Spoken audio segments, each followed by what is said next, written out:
Busan'ın son gününden günaydın. Jeonju'ya gitmek üzere otobüs terminaline geldik. Burayı size göstermek istiyorum. Buraya metro ile ulaşım çok kolay.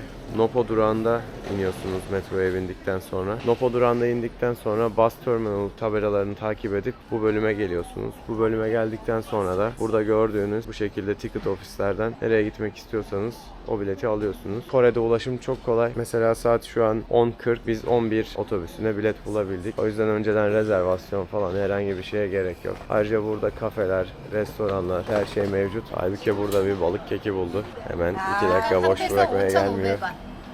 Hemen balık kekini yuvarlıyor. 예, 이렇게 표시돼 있어요. 몰랐어요. Busan'dan Jeonju'ya vardık. Yine muhteşem, konforlu bir yolculuk yaptıktan sonra, deliksiz uyuduktan sonra Jeonju'ya vardık. Şimdi bizim Jeonju'ya gelme sebebimiz aslında bir Hanok Village'de konaklamak. Çok güzel bir geleneksel ev kiraladık. Hanok Village dedikleri bizim Safranbolu evleri gibi, Şirince'deki evler gibi. Bir otel odası aslında otele çevrilmiş eski bir geleneksel Kore evi. Bu Jeonju'ya gelme sebebimiz burada konaklamak. Otogardan bizim kalacağımız yere yürüyerek yaklaşık 1 saat gösteriyor. Otobüsle de toplu taşımayla da yarım saat falan gösteriyor. Fakat burada metro yok.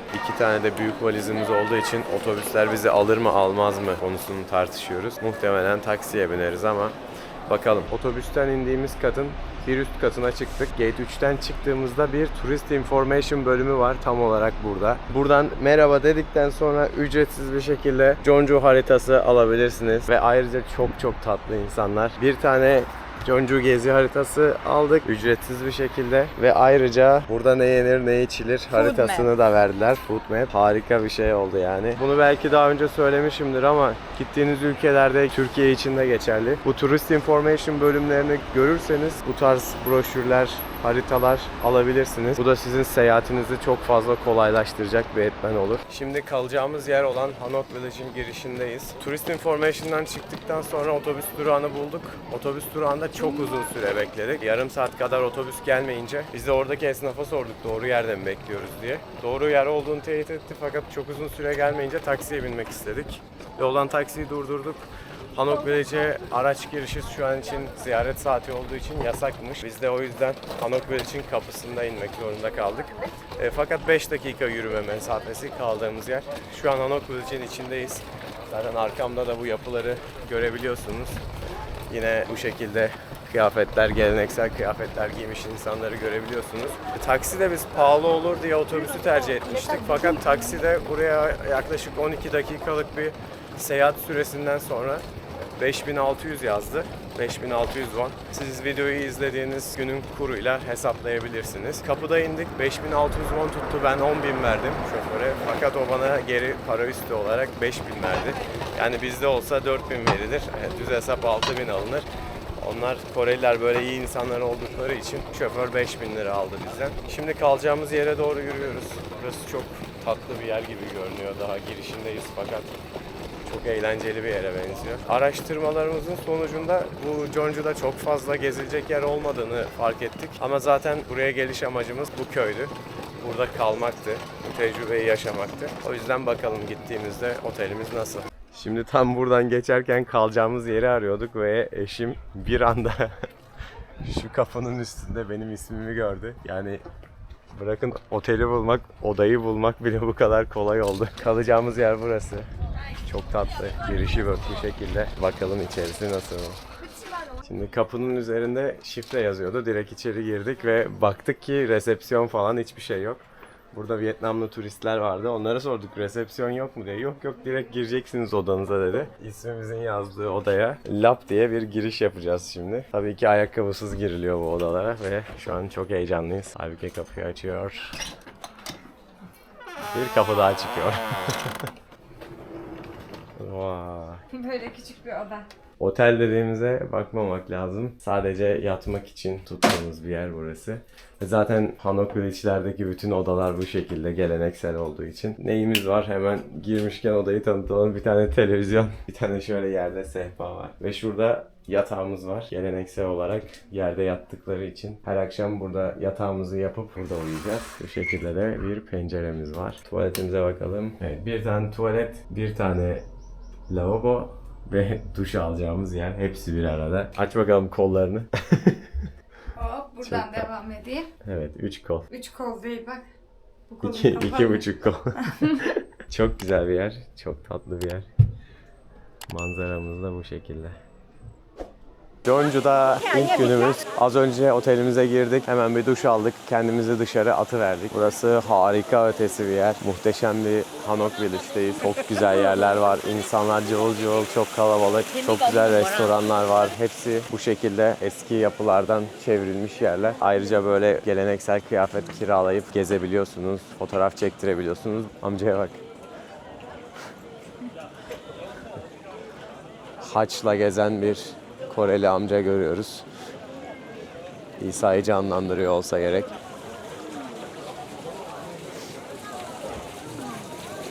Başlangıç burası. Evet, yolun başlangıcı. Bu köyün girişi burası. Şöyle bir durum var. Gittiğimiz yerlerin aksine Seoul ve Busan'a göre burası daha geleneksel bir bölge. Sıcak bir ortam diyebiliriz sanki. Evet, bence bugün pazar. Onun da etkisi var. Ortalık cıvıl cıvıl gerçekten. Çok güzel atıştırmalık dükkanları var, dondurmalar. Özellikle buranın bingsusu meşhurmuş. Bir de bibimbap'ı meşhurmuş. Şimdi onu mu yemeye gidiyoruz? Evet, ama yolda başka şeyler de yiyebiliriz. Yolda daha güzel bir şey bulursak ondan da yiyebiliriz. Oo, buranın sırasına bak. Her şeyi yiyebiliriz. Burada güzel bir yer var. Deniz ürünleri olsa sırasına gerek. bak. Evet, ahtapot yapıyorlar. Böyle bir sıra var. Anlaşılan burada çok yemek yiyeceğiz. Öyle görünüyor şu an. Oo, şu da çok güzel. Benim ahtapot mu bu? Kalamar. Akşam yeriz. Bence küçük küçük şeyler yiyelim. Her şeyden yiyelim. Ama teyzelerin kıyafeti çok güzelmiş.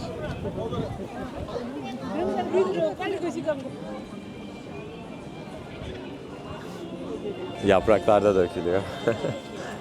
Sonbahar. Şimdi şurayı görünce aklıma geldi. Hemen bir şey söylemek istiyorum Kore'ye dair. Kore'de hiçbir yerde çöp kutusu göremedim. Hiçbir yerde çöp yok dışarıda, sokaklarda. Marketlere girip çöp atabiliyoruz. Fakat bunun aksine her yer çok temiz. Sadece böyle belirli bölgeler var ya da akşamları işte dükkanlar, restoranlar çöplerini kapının önüne koyuyor. Belediye de gelip onları topluyor. Fakat yani bir gün boyunca çöpümüzü elimizde gezdirdiğimiz oldu. Çantamın içi çöp doldu diyebilirim çöp bulamadığımız için. Sanırım burada bu tarz elektrikli araçlar kiralayıp tur yapabiliyoruz. Böyle sokak sanatçıları var. Dans edenler, şarkı söyleyenler, kıyafet gösterisi yapanlar. Ve herkes böyle karşısına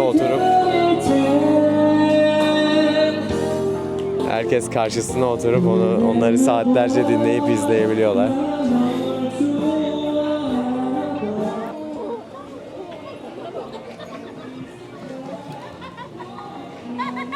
Evet, burada da gösteri yapan bir amca var. Dans eden bir amca. Kore'de, Çin'de, Japonya'da. Kıyam çalıyor. Evet, Kore'de, Çin'de ve Japonya'da bu tarz canlı yayınlar çok meşhur. TikTok gibi uygulamalarda canlı yayın yapıyorlar ve sanıyorum ki yeni trend de böyle topluluk içinde yapmak daha da çok takipçi kazandırıyor. Ve gördüğünüz gibi çok da fazla izleyenleri var. 손 밟습니다. 감사합니다. 저도 자주 놀아주세요.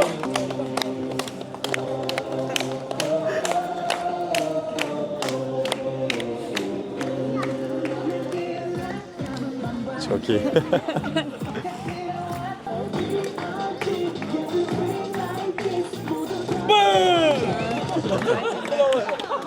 Hey, hey, hey, pause. Hey, hey, boom, boom, boom. Evet, amca canlı yayında herkesi, seyircilerini gösterdikten sonra dansa kaldığı yerden devam ediyor.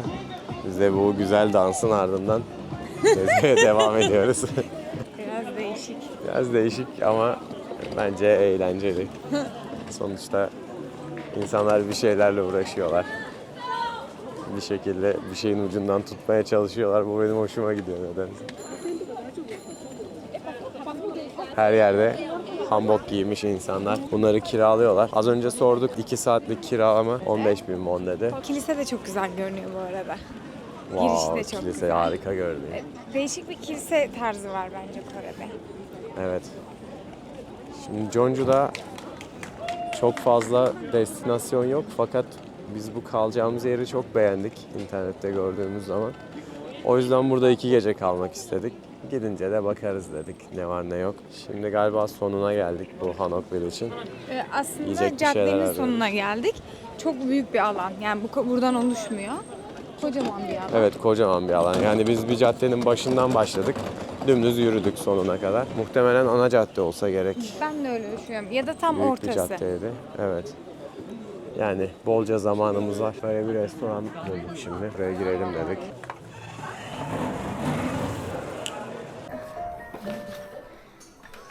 고객님, 주문하신 메뉴가 도착했습니다. 메뉴를 꺼내신 후 확인을 꼭 눌러주세요. 수저는 여기에. 소금알을 Evet, bu restoranda tepsileri taşımıyorlar. Tepsileri taşıyan bir arkadaşları var. Bunlar taşıyorlar. Burada bibimbap yiyeceğiz. Buranın meşhur yemeği. Ben daha önce hiç yemedim. 이거 뜨거워요. 주문하신 메뉴가 도착했습니다. 메뉴를 꺼내신 후 확인을 꼭 눌러주세요. Şimdi bu yediğimiz yemek bibimbap. Bu şekilde karıştırdık. İçinde yumurta var, pilav var, mantar var, boyalar var, sebzeler var, soslar var. Ne ararsanız var. Yanına da bunlar geliyor. Bu da soya fasulyesi değil mi? Turp olduğunu düşünüyorum. Kimchi. Bu da kimchi. Lahana kimçisi. Yumurta geliyor, bıldırcın yumurtası. Bu şekilde yeşillikler. Şurada görmüş olduğunuz yosun, biber. Bu restoranda bibimbap yedik. Şöyle kartını göstereyim. Olur da buraya gelirseniz gayet lezzetliydi. Zaten 1970'ten beri buradaymış. Birçok filmin çekildiği yermiş. Burası Jeonju'daki Hanok Village. Ayrıca bu Hanok Village'in 500 yıllık bir tarihi varmış. Japon koloniler Kore'yi istila etmek istediklerinde burası direnişin bir sembolü haline gelmiş.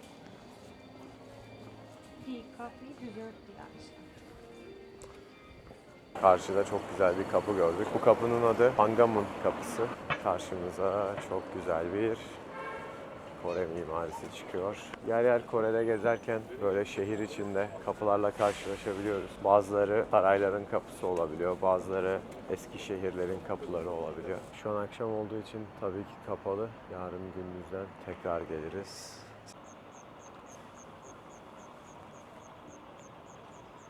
Hot dogcu bulduk. 감사합니다.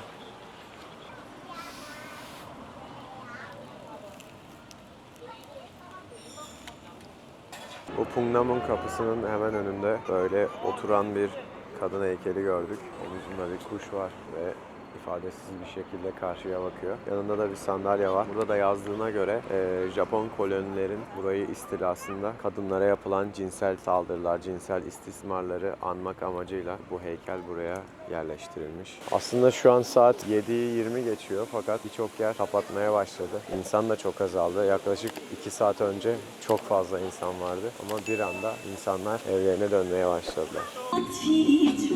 Evet, Jeonju'da Hanok Village'de Bingsu'nun ünlü olduğunu duyduktan sonra her yerde Bingsu aramaya başladık. Ve burada hayat erken bitiyor. Şu an saat 8. Az önce bir yer bulmuştuk. 8.30'da kapattıklarını söylediler. Şimdi burayı deneyeceğiz bakalım. Açık mı değil mi? 팥빙수 나왔습니다. Dolu içerisi, gel. Hello. Görüyor musun? Çok güzel görünüyor. Bu meyveli falan çok değişik. Karışık meyveli. Bir sıcak bir de soğuk bir şey var. Oturuyor muyuz? Oturuyoruz tabii ki. Evet, çok güzel bir yere geldik. Şöyle bir bingsu önümüzde. Ayrıca böyle hamur işi ürünler de var. Menüyü Instagram'dan bulduk. 쌀에 Böyle bingsular var. 망고 애플 샤벳, The best. 초코 오레오 샤벳, 오케이 쌍아티, 레드빈 샤벳, Evet. 오케이 쌍아티. Tamam bu kadar herhalde. 브렛, 홍또미에빵, 레드빈.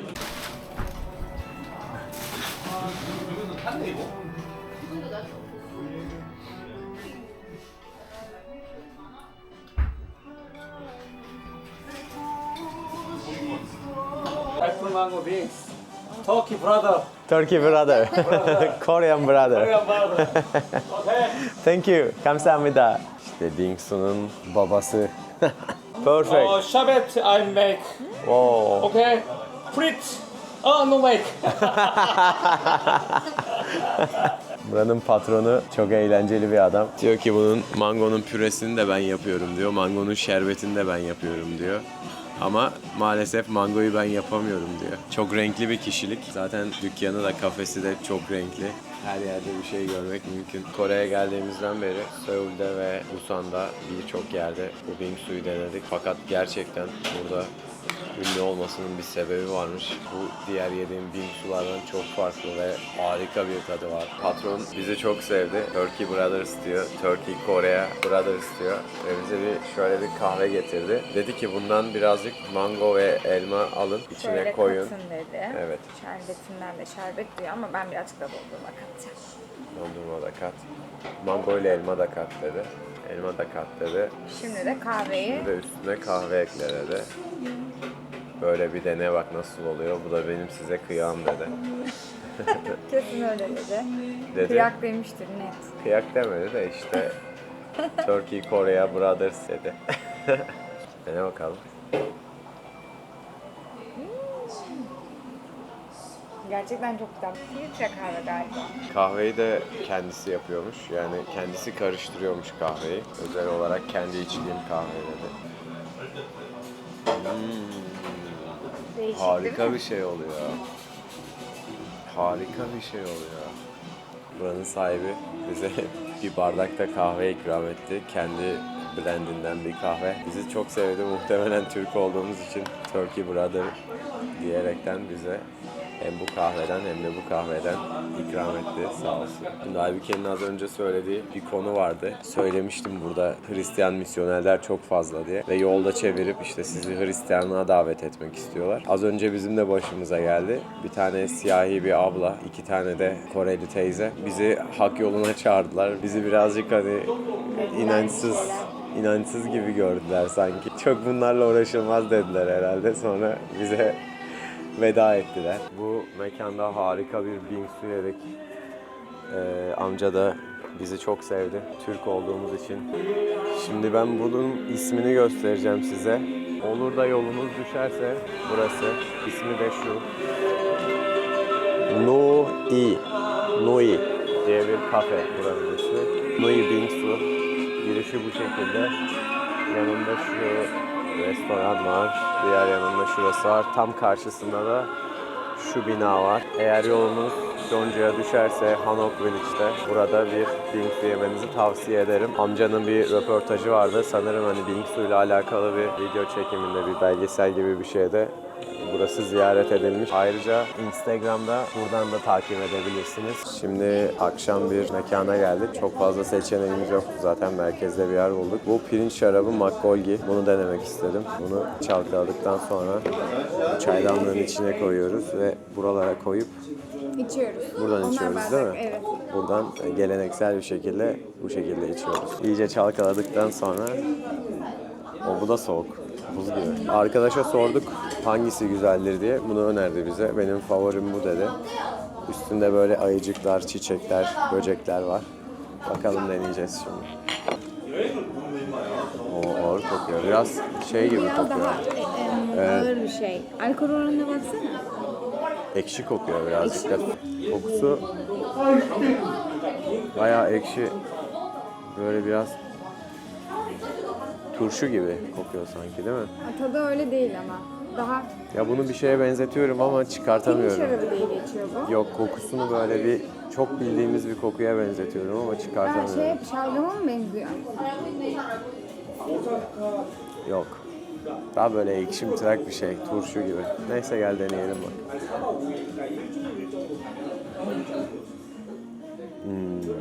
Çok beğendim. Tadı tatlı. Böyle bir mayhoş bir tadı var. Ekşi tatlı ve bir alkol aroması var.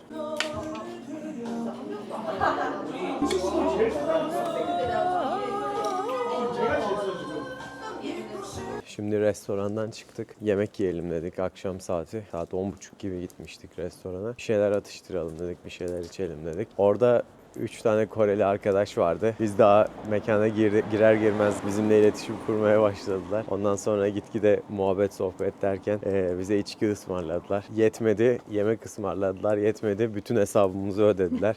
Yetmedi. Yetmedi, en sonunda da bize 2 tane de içki ailemiz için ısmarladılar. Bunları annenize götürün, babanıza götürün diye 2 tane de yolluk yaptırdılar yani.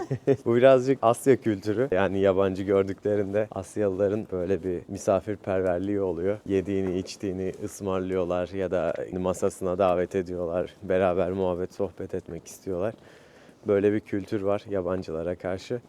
Biz de burada yaşamış olduk. Seul'de ve Busan'da bunu görmek mümkün olmaz muhtemelen. Çünkü birazcık daha turistlere alışkın ki şehir olarak gördüm ben orayı. Ama burası Jeonju dediğimiz gibi birazcık daha geleneksel bir şehir olduğu için çok fazla turist de göremedik burada. O yüzden böyle ara sokaklarda, bir barda, bir kafede yabancı gördüklerinde böyle bir jest yaptılar. Biz de onları Türkiye'ye davet ettik. Buyurun gelin beraber oturalım, rakı içelim dedik. Böyle bir güzel arkadaşlık edindik. Bu şekilde bir tecrübe edindik olduk. Yine Kore'nin insanı şaşırtmadı yani. Güzel bir deneyim oldu bizim için. Göster içkileri. Böyle 2 tane de yolluğumuz oldu.